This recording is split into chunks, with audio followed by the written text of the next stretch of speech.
For 60 years, Judy Ogle stood in the shadow of the most glittering woman in country music history, and she did it on purpose. She watched, she protected, she carried secrets that could have made her a millionaire overnight, and she never said a word. But now, after a lifetime of silence, the woman who knew Dolly Parton better than anyone alive has finally started to speak, and what she is saying, and what she is still choosing not to say, is more fascinating than most people were prepared for. Who is Judy Ogle? Here's a question that should be simple, but somehow is not. Who is Judy Ogle? If you have followed Dolly Parton's career for any serious length of time, you have probably seen Judy without ever knowing her name. She is the woman slightly out of frame in the backstage photographs. She is the figure walking 3 steps behind Dolly at the airport. She is the one holding the bag, scanning the crowd, watching the door. She is always there and somehow never quite visible, which, when you think about it, is one of the most remarkable accomplishments in the entire history of celebrity friendship. Judy Ogle does not have a Wikipedia page worth reading. She has never released a memoir. She has never appeared on a reality television show, never sold a story to a tabloid, never called into a radio station with her side of anything. In a world where everyone who has ever shaken hands with a famous person eventually writes a book about it, Judy Ogle remains one of the last genuinely private people connected to one of the most genuinely public figures America has ever produced. And that alone should tell you something important about the kind of woman she is. What we do know about Judy comes mostly from Dolly herself, who has spoken about her friend with a warmth and a specificity that you don't manufacture. Dolly has called Judy her best friend in the world more times than anyone has bothered to count. She has said that Judy knows things about her that nobody else alive knows. She has said, with that trademark Dolly grin, that Judy has seen her without her wig and without her makeup and still chose to stay, which, if you know anything about how seriously Dolly guards her image, tells you that Judy Ogle has earned a level of trust that even Dolly's own family hasn't always been granted. She worked officially as Dolly's personal assistant for decades, but personal assistant is one of those job titles that sounds simple until you actually think about what it means when the person you are assisting is Dolly Parton. It means you are managing a human empire. It means you are the gatekeeper for one of the most beloved entertainers on the planet. It means that you are, on any given Tuesday, simultaneously a scheduler, a therapist, a bodyguard, a stylist assistant, a crisis communications officer, and the only person in the room who is allowed to tell the truth. Judy did all of that for 60 years, and she never once asked for a single curtain call. How it all started: 2 little girls in Sevier County. To understand Judy Ogle, you have to go back to the very beginning, not the Dollywood beginning, or the Nashville beginning, or even the Porter Wagoner beginning. You have to go all the way back to Sevier County, Tennessee, in the 1950s, where 2 little girls from practically nothing found each other and decided, without fully understanding what they were deciding, that they were going to be in each other's lives forever. Dolly Parton grew up in a 1-room cabin in Locust Ridge. She has told that story so many times, it has almost become mythology. But the poverty was real. 12 children, 1 room, a daddy who signed her birth certificate with an X because he couldn't read, a mama who sang hymns, and a God she prayed to like he was sitting right there in the cabin with them.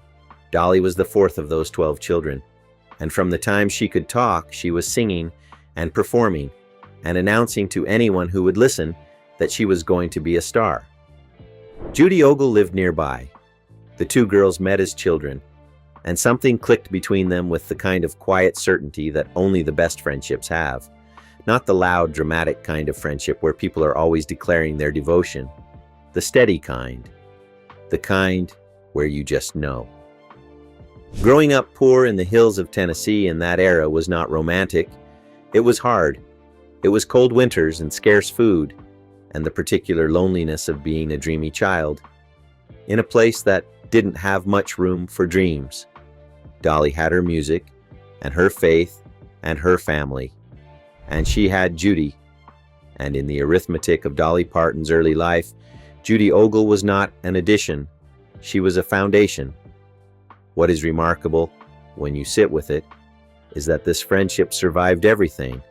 It survived Dolly, leaving Tennessee and becoming famous. It survived the years of struggle in Nashville, the years of breakthrough, the years of superstardom so enormous it stopped making sense. It survived Hollywood and theme parks and Netflix deals and a pandemic vaccine and all the rest of it. Most friendships from childhood don't survive your 20s. This one survived 6 decades and counting. That is not an accident. That is a choice, made over and over again by both women. And it says more about the character of Judy Ogle than any interview ever could. What Judy actually did, the real role behind the rhinestones now. People hear personal assistant, and they picture someone scheduling lunch and answering emails. Bless their hearts. That is not what Judy Ogle did. Not even close. When Dolly Parton is your person, your job description is not a document. It is a lifestyle. It is a calling, almost. Because Dolly Parton does not operate on a normal human schedule or at a normal human scale. The woman has more business interests, more creative projects, more charitable commitments, and more genuine relationships with fans than most small countries have citizens. Managing access to that requires a particular kind of person. Someone with judgment. Someone with discretion. Someone who can look at a situation in 3 seconds and know exactly what Dolly needs without being told. Judy was that person. She traveled everywhere with Dolly. Every tour, every film set, every award show, every hospital visit, every private vacation. Wherever Dolly went, Judy was close behind. Not because Dolly demanded it, but because that was simply how their lives worked. They had built something together over so many years that separation started to feel unnatural. She handled the things that Dolly couldn't be seen handling herself. When there was a difficult conversation to be had with a member of the staff, Judy had it. When someone had pushed past a boundary they were not supposed to push past, Judy handled it.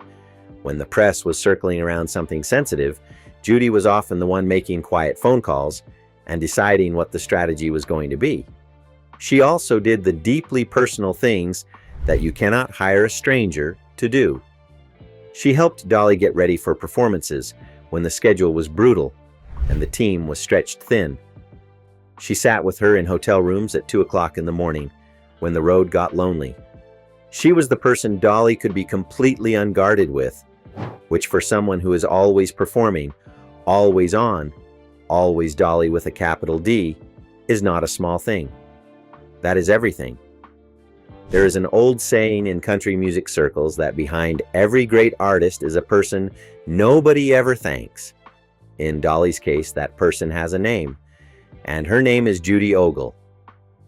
The rumors that followed them everywhere now. We would be doing this story a disservice if we did not talk about the elephant in the room, or maybe in this case, the rhinestone elephant in the room. For decades, wherever Dolly and Judy went, the rumors followed. People saw 2 women who were inseparable, who traveled together, who were clearly the most important relationship in each other's lives, and they drew the conclusion that seemed most obvious to them. The gossip columns loved it. The tabloids nudged at it. Fans debated it in online forums with the kind of passionate investment that frankly might say more about the fans than about Dolly and Judy. Dolly herself addressed it directly, which is very Dolly. She does not run from hard questions. She turns them into punchlines and disarms you before you realize what happened. She said plainly that Judy was her best friend, and that people could think whatever they wanted to think. She said that she and Judy loved each other, and that love was real, regardless of what label anyone wanted to put on it. What is interesting is not the rumor itself. What is interesting is how both women handled it, because neither of them ever became defensive. Neither of them launched into lengthy denials or got visibly upset, or hired someone to make the story go away. They just kept living their lives, kept showing up together, kept being exactly who they were. And that kind of quiet confidence in the face of decades of speculation is, honestly, more impressive than any denial could ever be. The rumors said more about our discomfort with deep female friendship than they ever said about Dolly or Judy.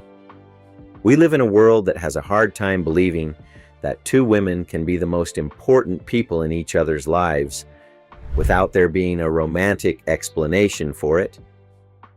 Dolly and Judy challenged that assumption just by existing the way they existed, and they did it without ever making a speech about it. Carl Dean, the invisible husband, and where Judy fit. In speaking of things that raise eyebrows, let's talk about Carl Dean, because you cannot tell the story of Judy Ogle without talking about the most mysterious man in country music history. Carl Dean married Dolly Parton in 1966. He is still married to her.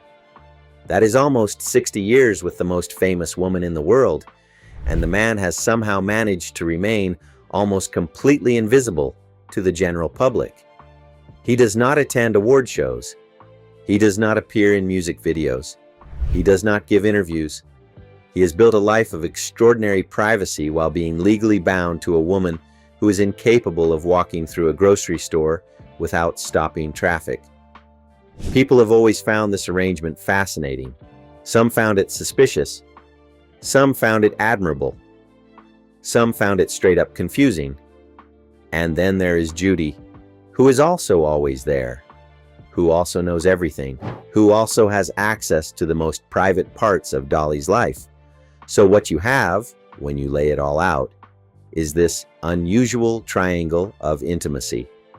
A husband who chose to stay home, a best friend who chose to come along, and a woman at the center who somehow made both relationships work for 60 years without either one imploding. Dolly has spoken about Carl with genuine affection and a very specific kind of respect.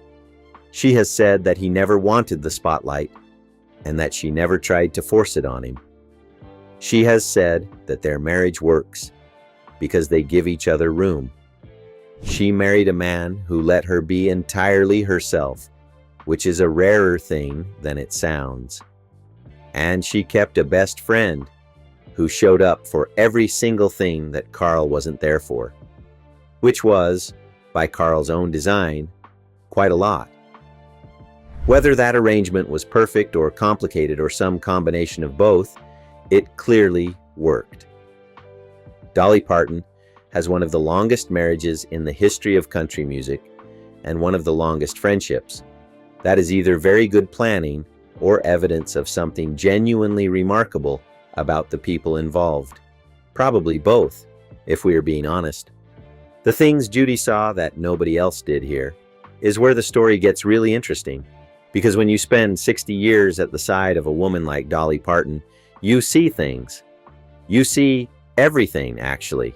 And most of it never makes it into the authorized biography, or the carefully produced documentary, or the cheerful morning show interview. Judy Ogle has been in rooms that the public was never meant to know about. She has been present for the conversations that happened after the camera stopped rolling.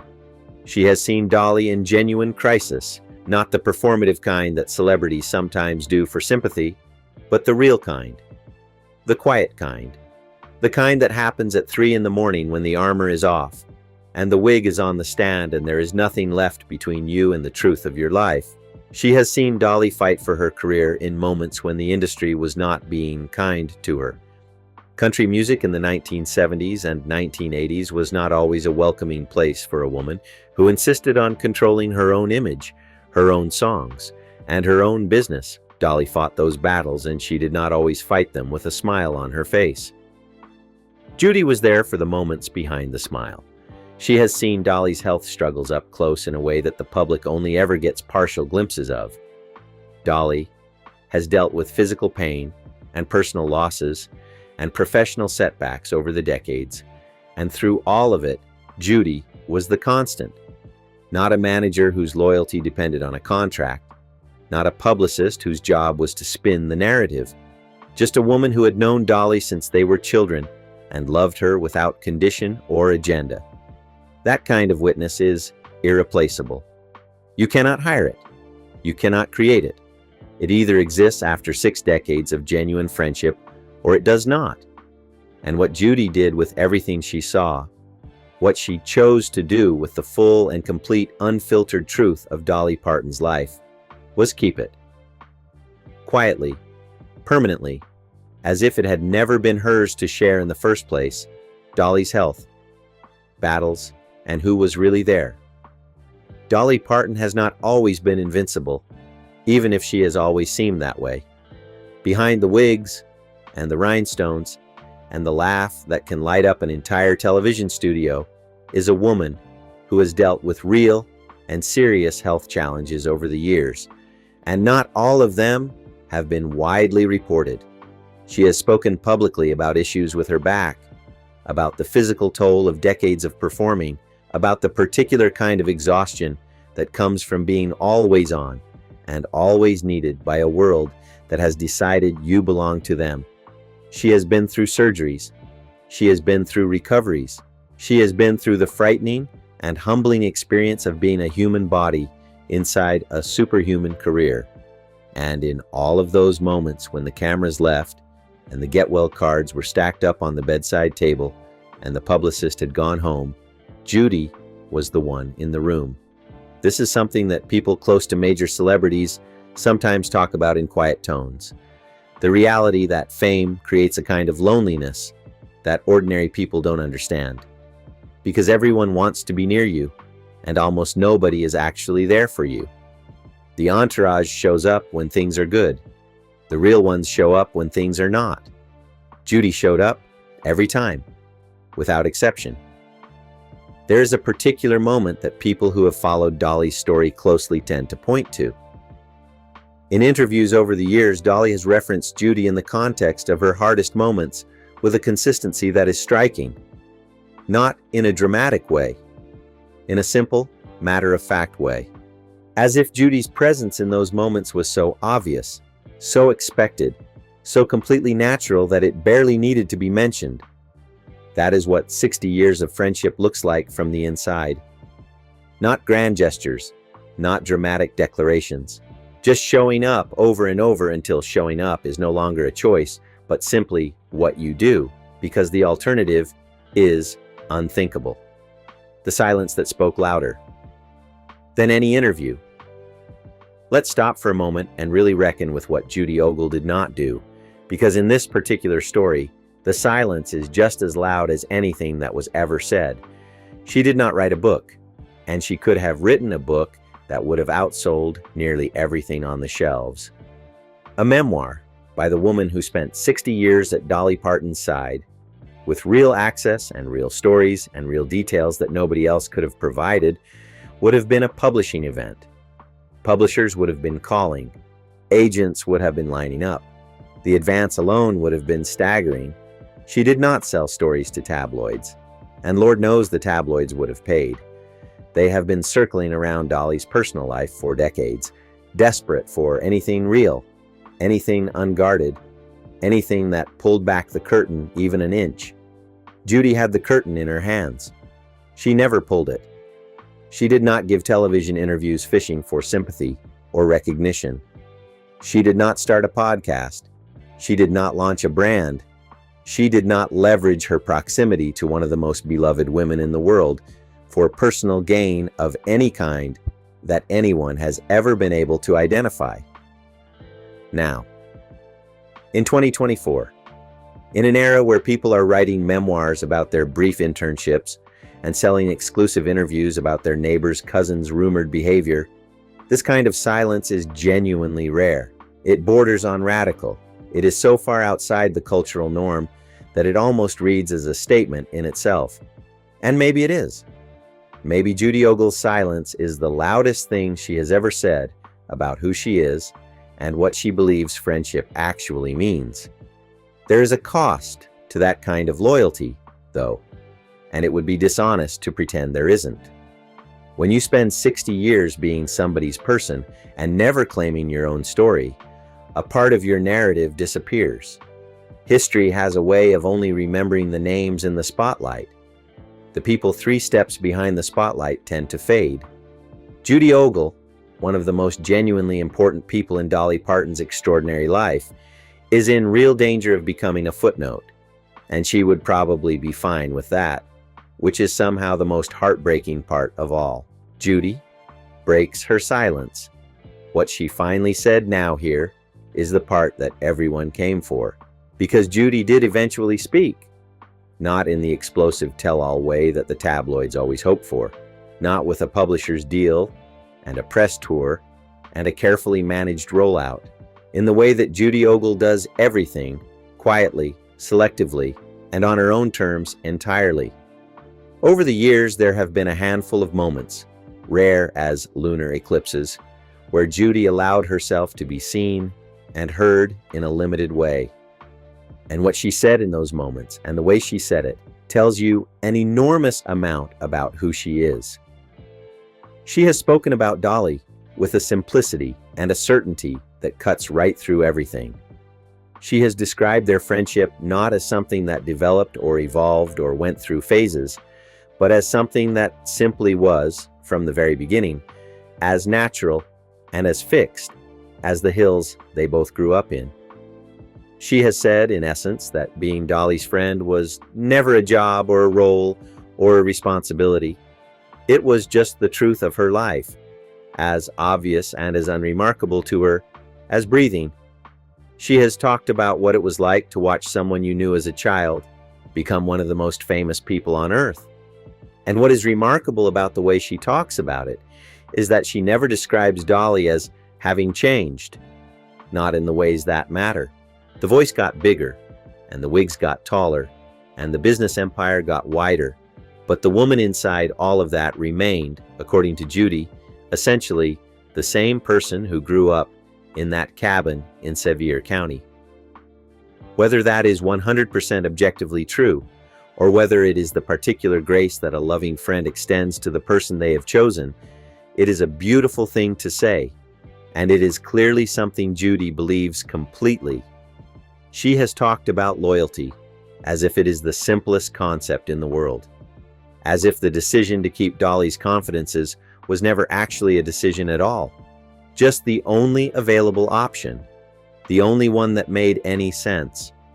She seems genuinely confused by the idea that she could have done anything different. The secrets were Dolly's. The stories were Dolly's. What would have been the point of sharing them? In the wake of conversations about Dolly's legacy and her later years, Judy has emerged slightly more, speaking in small and careful ways about what their friendship meant. She has said that Dolly gave her a life she never could have imagined growing up in Tennessee. She has also said, with equal weight, that she hopes she gave something back, that she hopes Dolly knew how loved she was, not the famous version of loved, not the fan mail version or the award show version, but the real version. The known since childhood, seen without the wig, still here at 2 a.m. version. That, right there, is worth more than any tell-all book ever written. And Judy knew it, which is why she never wrote one. There were moments where she got emotional in a way she clearly hadn't planned on. You could see it in the way she paused, in the way she chose words carefully, not because she was managing her image, but because some things are simply hard to say out loud.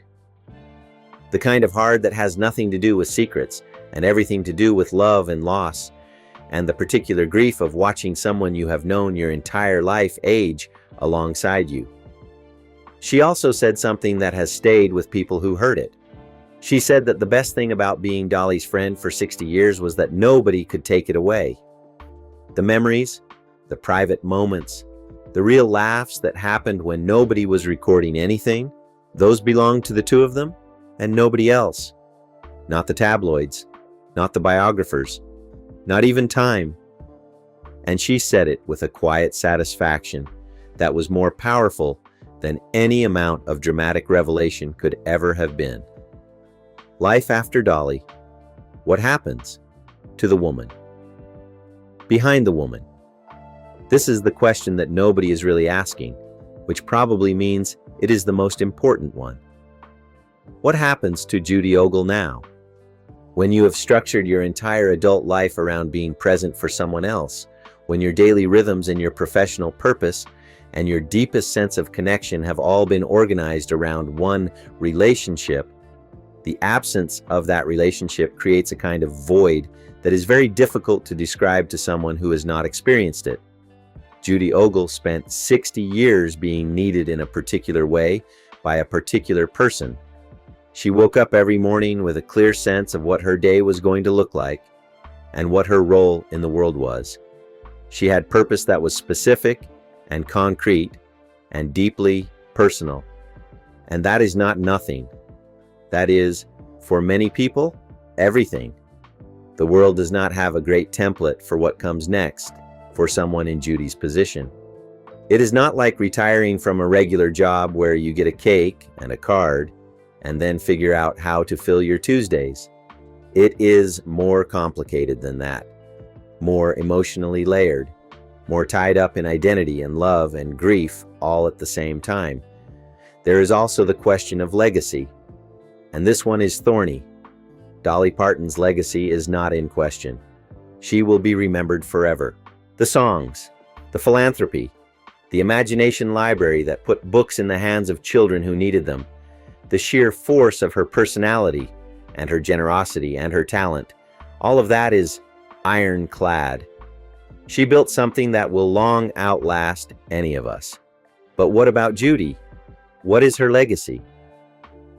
If history is fair, and we should acknowledge right now that history is frequently not fair, Judy Ogle will be remembered as one of the great examples of what true friendship actually looks like in practice. Not the greeting card version, the real version, the 60 years of showing up version, the I could have written a book but I didn't version.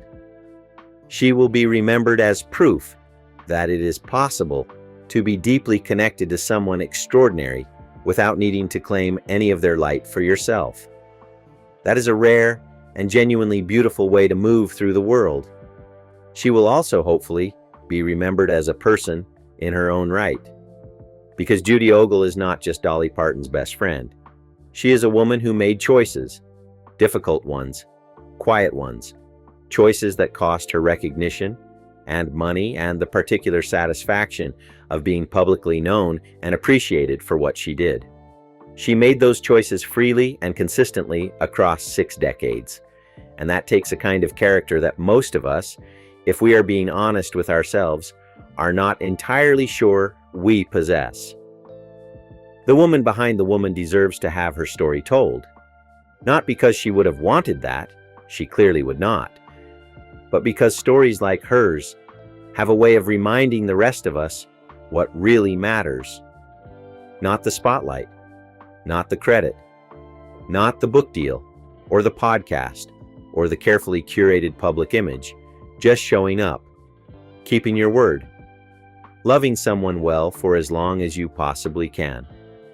There are a lot of big names in country music history, a lot of legends and icons, and living monuments to what the genre can be at its very best.